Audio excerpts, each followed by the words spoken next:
क्या होगा जब एक प्राचीन क्रिस्टल घाटी में सोया हुआ एक रहस्य जाग जाए और उसकी चमक से एक खतरनाक शक्ति उभर आए। आज सुबह जब सूरज की पहली किरणें नूरपुर की सीमाओं से बाहर एक जादुई दुनिया को छू रही थी, एक ऐसी चीख गूंजी कि आसमान कांप उठा। क्या ये एक नई शुरुआत है या दुनिया के अंत का इशारा? इस रहस्य को जानने के लिए तैयार हो जाओ, क्योंकि जो शुरू हुआ वो रुकने वाला नहीं। कहानी शुरू होती है एक चमकती क्रिस्टल घाटी में, जहां सूरज की किरणें चट्टानों में जड़े लाखों इंद्रधनुषी क्रिस्टल्स से टकराकर आसमान में रंग बिखेरती हैं। एक नीले रंग की नदी इस घाटी से बहती है, जिसके किनारे चांदी जैसे पत्थर बिछे हैं और हवा में जादुई ऊर्जा की मधुर गूंज है। यहाँ से एक सींग वाला युवा, जिसका नाम आर्यन रखते हैं, सैकड़ों सालों की नींद से जागता है। उसका माथे का पन्ना रत्न चमक उठता है और वो एक क्रिस्टलीय कोकून से बाहर निकलता है। उसकी आंखें आश्चर्य से भर जाती हैं। जंगली फूल हवा में लहरा रहे हैं, उनके पंखुड़ियां जवाहरात की तरह चमक रही हैं और दूर पहाड़ों पर सुनहरी धुंध छाई है। लेकिन अचानक उसे एक अजीब सा डर सताता है, जैसे कोई उसकी जागृति से नाराज हो। वो सोचता है, ये घाटी इतनी खूबसूरत है, फिर ये खौफ कहाँ से आ रहा है? उसे एक अनजान गीत की पुकार सुनाई देती है, जो उसे घाटी से बाहर की ओर खींच रही है, लेकिन साथ ही एक छिपा हुआ खतरा भी महसूस होता है। वो उठकर चल पड़ता है, लेकिन पीछे से एक काली परछाई उसे देख रही है, जिसकी आंखें लाल चमक रही हैं। आर्यन नीलम जलप्रपात की ओर चल पड़ता है, जहां पानी नीले रंग की चादर की तरह चट्टान से गिरता है और चारों तरफ काई से ढके पत्थरों पर चांदनी की परछाई पड़ रही है। जुगनू हवा में तैर रहे हैं जैसे छोटे छोटे तारे। वहां उसे लियोरा मिलती है, जिसके नीले बैंगनी बाल हैं और सिर पर फूलों का ताज है, जो कोहरे से बाहर निकलती हुई एक सपने जैसी लगती है। लियोरा की आवाज मधुर है, जैसे एक लोरी, और वो बताती है कि वो जलप्रपात की रक्षक है। उसका ताज जंगल के आत्माओं का उपहार है। वो कहती है, मैंने सपने में तुम्हें देखा आर्यन, हमारा मिलन तय था। दोनों के बीच एक तुरंत कनेक्शन बनता है। उनकी जादुई शक्तियां मिलती हैं और उन्हें लगता है कि उनका अतीत एक दूसरे से जुड़ा है। वो एक दूसरे से पूछते हैं, क्या हम भाई बहन थे या कुछ और? लेकिन तभी एक काली परछाई जलप्रपात के पीछे से झांकती है। कोई उन्हें देख रहा है। आर्यन कहता है, ये कौन हो सकता है? क्या हमारी मुलाकात का इंतजार था? सूरज डूबते वक्त सुनहरा प्रकाश पानी पर पड़ता है, लेकिन वो परछाई अब भी उनकी पीठ पर साया डाल रही है। लियोरा डरते हुए कहती है, ये शक्ति हमें नुकसान पहुंचाना चाहती है। दोनों मिलकर एक जादुई जंगल में प्रवेश करते हैं, जहां पेड़ों की शाखाएं मेहराब बनाती हैं और चमकती बेलें चांदनी में सोने जैसी चमक रही हैं। गाने वाले फूल लटक रहे हैं और उनकी खुशबू हवा में फैली है। आर्यन के सींग जंगल की जादूगरी से गूंजते हैं और उन्हें एक छिपी घाटी में ले जाते हैं, जहां एक सोने का वीणा हवा में तैर रहा है। उसकी तारें भूले हुए गीतों से कांप रही हैं। लियोरा उसे छूती है और उनकी आंखों के सामने दृश्य उभरते हैं, एक देवी देवताओं के बीच युद्ध का, जहां उनके पूर्वज बिछड़ गए थे। लेकिन तभी वीणा से एक ठंडी हंसी निकलती है और एक काला धुआं उठता है। एक विलन, जिसका नाम कालेश है, सामने आता है। एक शक्तिशाली जादूगर जो इस वीणा को अपने कब्जे में लेना चाहता है।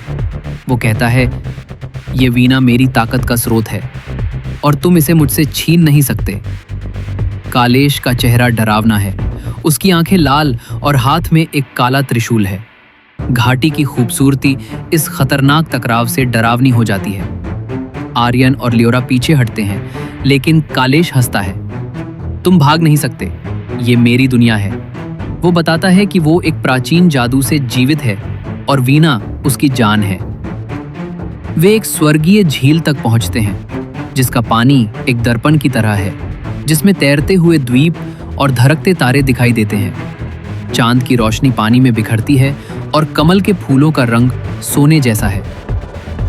जब वे चमकते पानी में कदम रखते हैं, उनकी परछाई बदल जाती है। और वे पंखों वाली रक्षिकाएं बन जाते हैं एक प्राचीन राज्य की।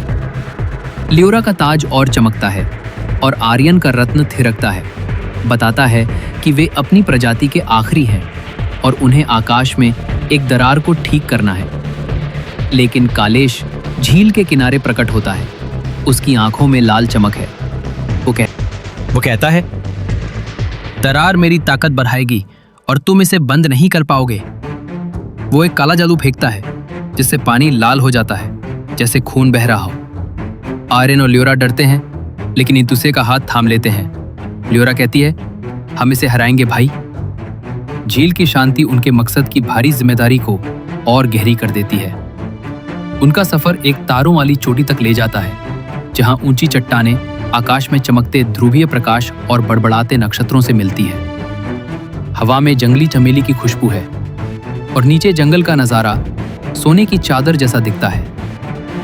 आर्यन और लियोरा चढ़ते हैं। उनकी सजी धजी पोशाकें तारों की रोशनी में चमकती हैं। चोटी पर एक टूटा हुआ स्वर्गीय द्वार मिलता है जिसके टुकड़े बिखरे हुए तारों की तरह हैं। लेकिन कालेश पहले से वहां है। उसने एक काला त्रिशूल उठाया है जो दरार को और बड़ा करने की कोशिश कर रहा है। वो हंसता है, मैं इस दुनिया को नष्ट करूंगा और तुम मेरे रास्ते में दीमक की तरह हो।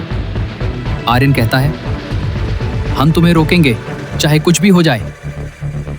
नजारा मनमोहक है लेकिन खतरे की आहट इसे डरावना बना देती है। कालेश का बैकग्राउंड खुलता है। वो बताता है कि वो आर्यन का बड़ा भाई था जो जादू की भूख में खो गया और काला हो गया। द्वार के पार वे एक सांझी दुनिया में प्रवेश करते हैं जहां तैरते द्वीप और प्रकाश की पुलियां हैं और बैंगनी आकाश में क्रिस्टलीय मीनारें हैं। यहाँ कालेश का पूरा रूप सामने आता है।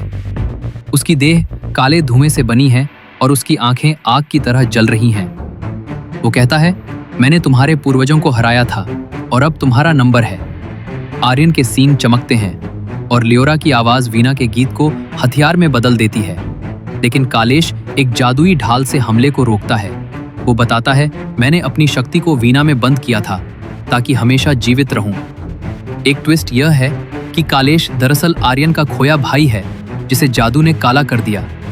आर्यन रोता है, भाई तुम वापस आ जाओ।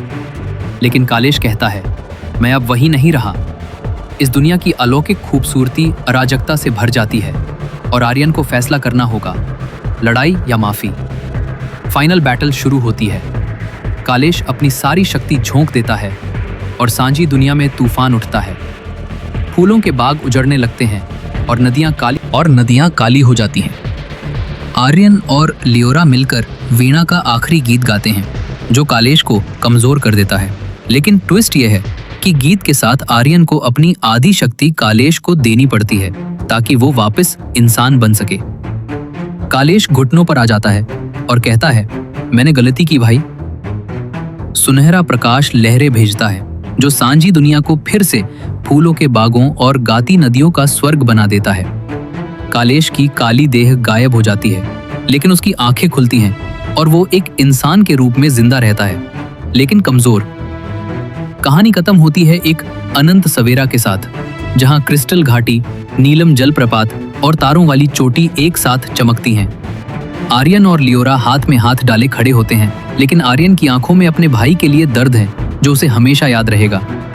कालेश अब एक साधारण इंसान उनके पास आता है और कहता है, मुझे माफ करो, मैं अपनी भूल सुधारूंगा। आर्यन मुस्कुराता है लेकिन दिल में एक सवाल रह जाता है, क्या कालेश फिर से जादू की ओर मुड़ेगा? ये रहस्य उन्हें हमेशा सताएगा कि अगला अध्याय क्या होगा। अरे रुकिए जनाब, इतनी लंबी मैजिकल जर्नी देख ली, आर्यन, लियोरा और कालेश का पूरा झगड़ा समझ गए और अब बिना लाइक, कमेंट या सब्सक्राइब किए ऐसे चले जाओगे? देखिए, सब्सक्राइब का बटन जादुई नहीं है, बस एक बार दबाइए, ना तो त्रिशूल निकलेगा ना कालेश वापस आएगा। और हाँ, कमेंट में जरूर बताइए कि अगर आपकी लाइफ में भी कोई क्रिस्टल हाटी जैसा ट्विस्ट आया हो या आप लियोरा से मिलना चाहते हो।